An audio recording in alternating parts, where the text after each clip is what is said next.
While it's a new year, about a third of Coloradans face the same problem they did last year, struggling to afford food during the pandemic.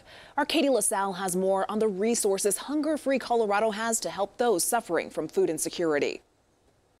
Ellie Agar, Director of Communications for HungerFree Colorado, joins us now. Ellie, times have been really challenging for so many in Colorado, and I'd like to start with what does hunger currently look like in our state?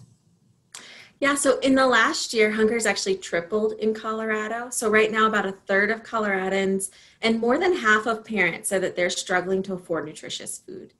So we've really responded in trying to pull together information around SNAP, food pantries, hot meals, everything someone might need in one resource, because there are a lot of programs available and they're easier to access. And all of that's at cofoodfinder.org. And yours is such a great organization for all that kind of help. Can you just tell us more about what HungerFree Colorado does and the key services you offer? Yeah, so our work is really from the local all the way to the federal level. We want to make sure that all Coloradans have access to nutritious food. So we do have a statewide food resource hotline that anyone can call that's bilingual and confidential. We also have cofoodfinder.org as a one-stop resource.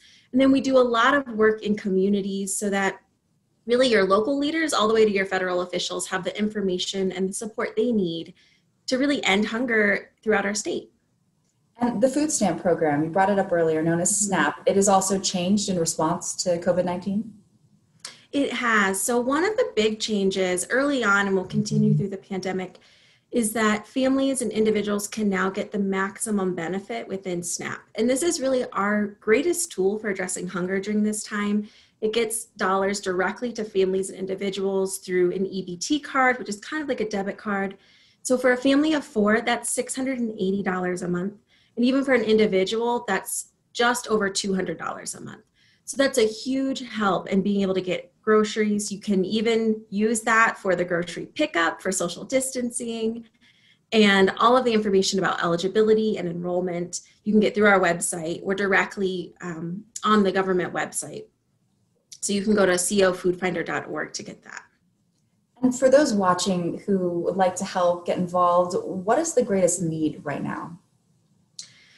So across the board, we've seen great need, but food pantries are seeing still about 6 to 10 times what they were seeing before. So we know the need is continued even into the new year.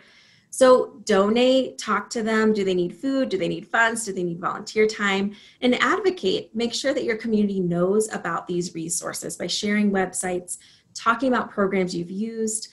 Many schools are now offering free meals to students and their families. So if you utilize that, share it on Nextdoor, talk about it in your community forums, let people know that these resources are there for them. Ellie, thank you so much for your time. Thank you. And here's the website that Katie and Ellie were just talking about, cofoodfinder.org. It's got information on food pantries across Colorado, SNAP benefits, childhood nutrition, and more.